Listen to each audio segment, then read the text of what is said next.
Hello and welcome to this week's episode of the Big Rican on Sports podcast. I'm your host. I'm the Big Rican. Today is Monday, August the 16th, 2021. We are more than halfway through August. Hard to believe, but here we are. So tonight I want to come to you with an actually non-Mets episode. Hard to believe. This will be a very Cleveland-centric episode. As a lot of things are going on. You have the new name of the baseball team. You have Ohio State is now into its fall practice with the schedule opening up in just a couple of weeks against Minnesota in a rare, actually not the last few years rare, but in my experience, a rare conference opener in prime time in Minnesota. And then, of course, we have the NFL is just around the corner. I know I've been saying this for months that it's baseball season, and I firmly believe that, but if I want to stay a little relevant, I got to talk a little Browns tonight. So that's where we're going to go, and we're going to end the show. So first things first, I want to give a shout out to Alex and to Tone for doing a lot of the stuff with me for the trade deadline. Really, Alex being on the show. Tone, if you listen, buddy. I am sorry I couldn't get you on, but with the schedule I'm keeping now between hours at work and little man and everything else, unfortunately, I couldn't get to do that other episode, but I will have you on. Because a little spoiler alert, that tapping you here is a box of baseball cards from the mid-'80s. So I'd love to go talk to you about those since you're the baseball card guy. So a lot's been going on in Cleveland sports, everybody. We had the NBA draft where the Browns, the Cavaliers actually may have hit pay dirt with Evan Mobley. And he looks like he's going to be as good as advertised. But I will come to you with an actual Cavs episode very soon. I didn't wrap up last season because it kind of annoyed me the way they finished it. I do love the fact that they're looking to sign Colin Sexton long-term, and Jared Allen has been signed long-term. Other big questions coming into this season for the Cleveland Cavaliers are they going to keep Kevin Love? Yet to be determined. So let's see what happens as we move forward with the Cavaliers going into the 2021-2022 NBA season. But let's get to Cleveland itself. So I want to tell you something. I opened up a box for my mom and dad who live in Cleveland, South Euclid, Ohio, to be exact. And my mom sent me a box for Father's Day. It had some stuff for my son in it, my younger Zachary, the older one, my younger son, Bobby, and it had this shirt in it for me. And I had just said to them recently, I needed a brown shirt that wasn't a player because I have my Baker Mayfield shirt, and I think this one fits better because the name on the front of the jersey means much more than the name on the back of the jersey. So it says Cleveland across the front. It is the skyline of my other home, and it is in orange and brown, the colors of the Cleveland Browns, who I will get to their schedule as it sits right here, and I will do my schedule picks during this episode. And I know this isn't a live episode like I did last year, but I only do this once. I don't edit, which people say is hilarious, but I don't edit. So, this is going to be my picks for the 2021 Cleveland Browns schedule. So let's start with the biggest thing in Cleveland sports recently, and that is the name change of the Cleveland Indians to next season, the Cleveland Guardians. All right. So for everybody who's angry, here's the story. If you live or know what Cleveland, some of the landmarks in Cleveland, or if you've seen the beginning of Major League, you see the bridge that connects the east side and the west side. It's called the Transportation Bridge. And the two statues that you see in the beginning of the movie are called the Guardians of Transportation. They have been a Cleveland staple for, 75, 80 years, if not more. Built in Cleveland by people from Cleveland. This is why they are now the Guardians. So I will say this, though. The Indians/Guardians, listen, you had Tom Hanks do the narration of this video. And it's very well known as I fixed the camera a little bit because I don't like the angle I just left myself. Tom Hanks got his start in professional acting with the Great Lakes Shakespeare Festival in Cleveland, Ohio, and has been an adopted Clevelander ever since. We're talking 40-some years. It was in the mid to late 70s that he did this, and he loves Cleveland. So to get Tom Hanks, first of all, that's some serious juice right there. Second of all, the video spoke to me. Now, I spent my formative years in Northeast Ohio. Growing up on the east side, I spent 14 to 21 there, and I call them my formative years because that's when you learn your work ethic. That's where you learn, everything gets intertwined into your system. Having lived those years on the east side and still call it home to this day, the video spoke to me. And it was a great marketing tool by the franchise to make this about the city, not the name on the front of the jersey. They made it about the name on the road jersey, and that says Cleveland, just like my t-shirt tonight, because it is about this town. And this town, more than any other one, I think, in sports, because a lot of these Midwestern towns take their personality and give it to their sports teams. Well, there has been none like the Cleveland Indians / Guardians that have taken on the city outside of the Browns like anything I've ever seen. This franchise has been one that came the closest before the Cavaliers to winning a championship, a lead in the 9th inning of Game 7 of the World Series in 1997. They won 2 titles in 1920 and 1948, going to a 3rd World Series in 54, and then they had the layoff until 95. They hold the record for the most wins in a row in Major League Baseball history with their 22-game win streak in 2017. This is a storied franchise in a city that even when they were phenomenal, they were never the top ticket until Art Modell took the franchise away. But in my opinion, they should have been the top ticket almost this entire time. That's because I'm a baseball guy, but that's just me. So the new name, and I will say this, the logo is garbage. It's horrible. It's a baseball with a G and some wings on it. It looks horrible. So I'm going to give a shout out to a guy I went to high school with. His name is Aaron Seacrest. If you follow him on social media, he goes by OK Pants or Pants Pantsley. One of the funniest dudes I've ever met in my entire life. I've known him since 94. So yeah, I'm that old. He actually designed Cleveland Guardians logo years ago when they started really talking about this. And if they'd have gone with his design and him being a Cleveland artist, let me tell you something, it'd be that much cooler. So he printed t-shirts and got them sent out. I'm going to reach out to him, see if I can use the Guardians logo as thumbnail on episodes in the future. But it is a phenomenal logo, and I will say this to this day. If the Cleveland Indians would have made a Cleveland artist, the guy who designed the logo, I think it would have won a lot more favor with the city. Not many people are happy with this. I am. I think it's a great name. The Spiders, again, we're arachnophobic in this house. Not really up for debate. I don't think I would have been able to go see him play again because there would have been a spider on the uniform and never would have been good. That would have been the only real one. I mean, Cleveland Rockers, that was a WNBA team, so you really don't want to do that. You had he also designed one to go with a radio station, WMMS, which was the Buzzard, and the Cleveland Buzzards. Now, I will say this. That was a sick drawing, too. I don't know if the Buzzards would have caught on really well, but it would have been a great drawing and a great story. So, the Guardians, again, I like the change of the name. I like where it went. I hate the logo. I think it's terrible. I like the uniform design. I like the C on the hat like they're going to keep. I like the way they have it written on the jerseys. The logo's terrible. Terrible. So, moving on. I'm going to shift from Cleveland to Dyersville, Iowa. Now, if anybody caught me on the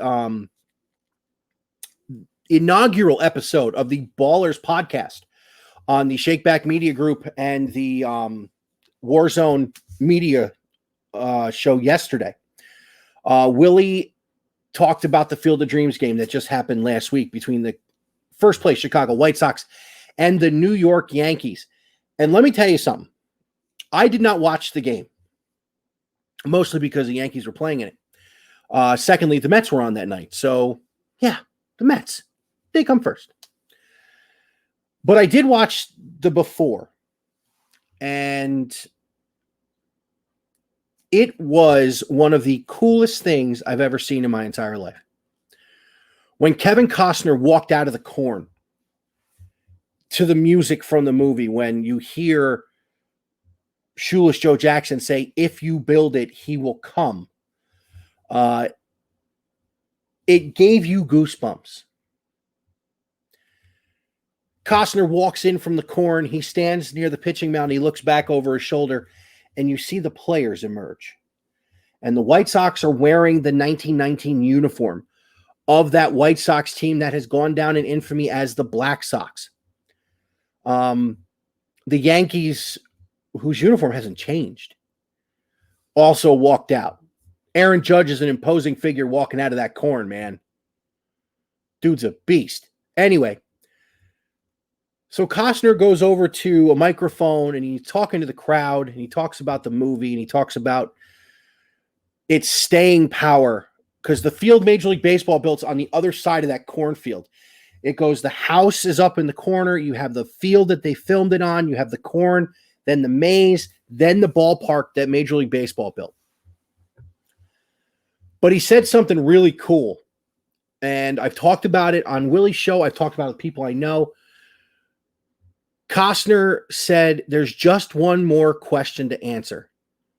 Is this heaven? And the crowd cheered, which was cool. He said, I didn't hear you. I said, is this heaven? And 8,000 people said in unison, no, it's Iowa, which is right from the movie. It gives me, my hair on my arm is standing on end right now. It gave me chills. I talked to my sister about it the other day, and it gave me goosebumps to talk about it. So why in the grand scheme of life was this a big thing outside of baseball? Because this game gave credence to what James Earl Jones spoke about at the end of the movie. The one constant has been baseball. America has trudged on like an army of steamrollers, been erased like a blackboard, rebuilt and erased again. But baseball has marked the time. This field, it reminds us of what was good and could be again. Now, I'm going to talk college football in a minute, and I'm going to talk the NFL in a minute. But there is no other game that can make your heart feel like that than baseball. As I've said before, and as Billy Beane once said, a game so beautiful, it has to be played on a diamond. My only hope is MLB gets this right. They said they're going to do it again next year. I think by default, because of the movie and everything, the White Sox should play in this game every year. I would petition for them to play the Mets just because I think it would be cool. But now let's talk about a different movie they should emulate, and that's The Sandlot. And at that point in time, you've got to have the New York Mets in that game, because Pete Alonso is basically Hamilton Porter. He is the great Hambino, the polar bear. Jeff McNeil could play Smalls. Francisco Lindor or even Jacob deGrom could be Benny the Jet. So you can make the correlation between players on the Mets and the kids that played in that game. J.D. Davis would definitely be Bertram. Dominic Smith would be yeah. I don't know who the Twins would be yet, but I'll think about that. So all in all, the Field of Dreams game was so cool. Even James Earl Jones got into it. He did a narration of a video going into the game. And as much as people can't stand him, it really is only fitting that Joe Buck was the voice of this game. The only voice that would have been better would have been Vin Scully. But Joe Buck really is the modern voice of baseball, which people don't like. I happen to like Joe Buck. I like the way he calls a game. He gets just as excited as he needs to for each team. Does he have a love affair with Kyle Schwarber? Yeah, he does. But every broadcaster has a player they love. who, by the way, Joe Buck is actually doing Jeopardy right now. He's actually pretty good at it. Who would have thought? So that's what's been big to me with baseball. I will do a Mets episode in the next week or so because they're starting to. I'm glad this is gone. They're starting to drive me nuts. But let's get to Ohio State, who is full into fall practice.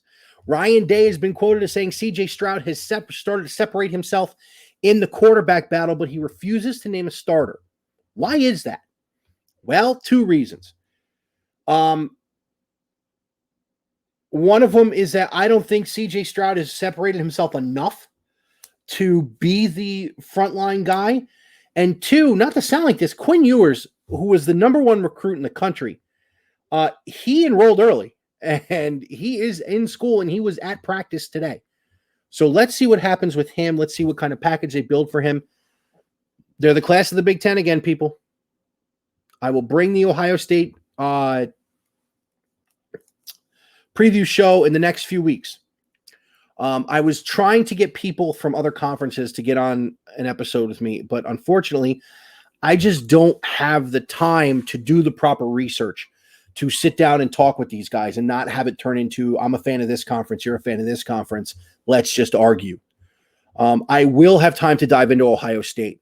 And I will have time to make sure I give you guys the kind of preview that will be informative, but also fan heavy, as I like to try and be. Back by popular request of me this year, I will be doing my Saturday morning or Friday night Ohio State previews each week, recapping the game from the week before and giving you a sneak peek at what is going to take place that day. I can guarantee you right now, the first game that will be a Friday night preview will be the second game of the season, which is the big showdown against Oregon at the Horseshoe, high noon on September 11th. Why? Bobby's baptism is that day, so that takes full precedent. So that will come to you Friday night. But now let's get into the meat and potatoes of this episode and why I want to do it, because the schedules are out. The preseason has started. The Cleveland Browns beat up on the Jacksonville Jaguars and Urban Meyer and Trevor Lawrence the other night. No starters really played, and they put up 23 points. That tells me one of three things. One, this team is that good. Two, the Jacksonville team didn't play anybody either. And three, they're that good. So what I'm going to do now is I am going to actually pick each one of their games with you right here. I will show you in blue gel writer pen what my prediction is for the Cleveland Browns. So here's what we got. Let's start. Opening week, September 12th, the 425 National AFC game in Kansas City, the same place the season ended last year against the Chiefs. I'm going to say it right now. They will beat Kansas City in Kansas City. And for the first time in I don't know how long, the Cleveland Browns will start the season 1-0. This is a defense that is much improved. Adding JOK at linebacker, refitting the entire secondary, and getting Grant Delpit and Greedy Williams back to go with Denzel Ward, to go with John Johnson, to go with Troy Hill, to go with Sione Takitaki, to go with, and then you get to the defensive line. And then you get to the bookend number one overall draft picks in Myles Garrett and Jadeveon Clowney. And scarily enough, Tommy Togiai from Ohio State is playing really well this camp and has had a good start to his pro football career. Let's see how good he does. But they now have an offensive line at both ends that can go after Mr. Mahomes. Ooh, my buddy Nick thinks it's going to be bad for him. I think Cleveland wins that game because Kansas City's defense did not really improve, whereas their offensive line finally did improve. But I like the Browns in that game. I like the Browns to beat Houston to start the season 2-0 at home, the home opener on the 19th. Look, the Deshaun Watson thing's a distraction. There is no more J.J. Watt. That was the oldest child calling. Let me tell her recording, and I will call her back. So we have that one there. I don't think Houston's defense has enough to stick with Cleveland. I also don't think Houston's I don't think their defense has enough to stop the Browns. I don't think their offense has enough to score with them. So let's start 2-0. Game 3, home for the Chicago Bears. Win number 3. Look, I honestly believe that by the time we get to week 3, Justin Fields will be the quarterback of the Chicago Bears. This is the first game that worries me. I think there's too much emotion for game 1. I think that they're too much better than the Texans to lose game 2. This one worries me if Fields can get on the field and be good. If it's Andy Dalton, look out, because those boys on the end are going to eat. At Minnesota on 10-3. Happy birthday to my sister. Unfortunately, Megan, you're going to be the Browns' first loss of the season. Look, Minnesota's sneaky good in their own building. Going on the road to an NFC team for the first time might not be as easy as it sounds. I think Kirk Cousins has a very good understanding of that offense. I think Minnesota gets the job done. The next week at the Los Angeles Chargers, W. They're going to beat up on Justin Herbert left, right, and center. The next week they are in Arizona, W. Again, the bookend defensive ends will keep Kyler Murray contained, and these boys can run. Broncos, W. Wow, I'm a homer, but still, I can back all this up. Denver's not that good. It's in Cleveland. Same thing with the Cardinal game. Halloween. Put the costume on. Go to the game and watch them whoop Ben Roethlisberger, who, by the way, I'm going to make a bold prediction here that by week 8, Dwayne Haskins is a starter in Pittsburgh. I really think that he's going to be the man there, and he's going to be good because he's finally in a situation where he can be himself, and he can be he's in a good situation. I mean, he gets drafted by a team because he went to the same school as the owner's kid, and guess what? He was not wanted by either coaching staff. That'll hurt you. On the 7th of November at Cincinnati, Joe Burrow's done. I think at New England, they fall into a trap. Mac Jones will probably be the starter by then. I think Belichick will be able to get a W out of his squad there. So, by the first 10, we're 8-2.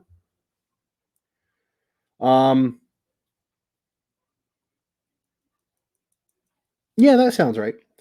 Week 11, home for Detroit on my father's birthday. Happy birthday, Dad. They beat Detroit on your birthday. Sunday night, 11:28 at the Ravens. If all goes well, I will be just getting home from Cleveland that night, but I have the Browns losing in Baltimore. The division games are the division games. As much as I cannot stomach the Baltimore Ravens, I think the Browns will lose that game there. They have their bye in week 13, and then they come right back to the Ravens on Zachary's 18th birthday on December 12th. Zach, thank you. You get a W right there, as I think they beat the Ravens at home. So 12-19, the week before Christmas, the Las Vegas Raiders. Special thing. I am trying to get Willie to do a preview of that game with me, as Willie is a big Raider fan. Willie Epting, the guy from Shakeback Media and the Family of Baseball podcast, big Raider fan, started his life out in Northern California, excuse me. Loves the Raiders, loves the A's, cannot stomach the Warriors. We're on the same page, Willie. Yeah, I got them beating the Raiders too. Sorry. I like the defense. I just like this defense. Not so Merry Christmas to Cleveland. I have an L to the Green Bay Packers in Green Bay on Christmas Day. They will wear the 75th anniversary uniforms that day, which I think will be very, very cool to look at. Look, it's Aaron Rodgers. I don't think they beat Aaron Rodgers in his house. I don't think there's anything bad about that. I just don't think they beat him. Monday night, the 3rd of January at Pittsburgh. I think they're going to split the season series between the Steelers and the Ravens. A loss at Pittsburgh. The next week, home for the Bengals. That's a W. So here it is in pen. The W's and the L's marked next to each other. The bye is circled. So 1, 2, 3, 4, 5, 6, 7, 8, 9, 10, 11, 12, and 5 for the Cleveland Browns in the first 17-game season. And I even signed it. And my signature is hot garbage. I will dive into a full Browns preview as well. They have a lot coming back. When I did my bullet points for the show, let me give you a mini preview. Let me talk to you about there was only one quarterback or two quarterbacks in NFL history with a 90 QBR, 80 touchdown passes, and 11,000 yards in their first 3 seasons. One of them is arguably the greatest quarterback of all time. That's Dan Marino. The other's Baker Mayfield. Somebody going to get paid. Nick Chubb has signed a new 3-year extension with the Cleveland Browns. Getting that out of the way. Willie said something on his show on part of the show yesterday. I was on part of it in a recorded segment. If you get a chance to listen, Bobby's in it with me.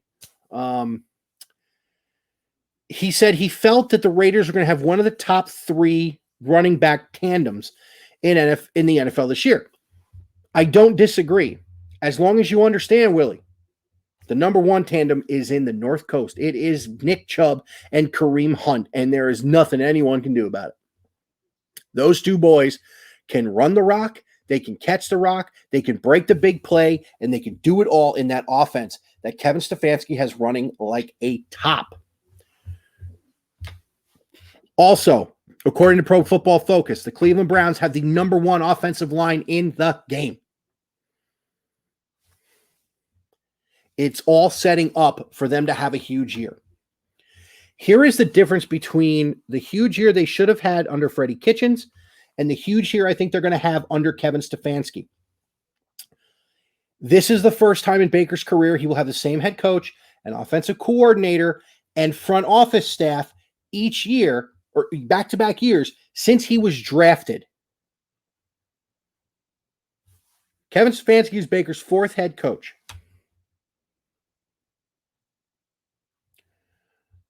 They are on their 4th offensive coordinator. Andrew Berry is the 2nd GM he's had. Everything is lining up for this year to be a marquee year in Cleveland Browns history. 2 things that will derail this. Number 1 is injuries. That is every year in the NFL, every team. If you get hurt, you're not going to do well. Second thing that can derail it is playing down to your competition. I don't think the Bears are on their level. I don't think the Texans are on their level. I don't think the Broncos or the Bengals or the Lions are on their level. But if you play down, you can lose a game. And with a new 17-game season and the Steelers and Ravens both coming back at least as good as they were last year, let me rephrase that. With the Ravens coming back at least as good as they were last year, although the injury bug has hit their wide receiver core, you have to win this division. You need to get a home playoff game in Cleveland in January and make sure it's one of the West Coast teams that has to come in. So I think 12-5 will get that done, at least guarantee them a home game in the playoffs.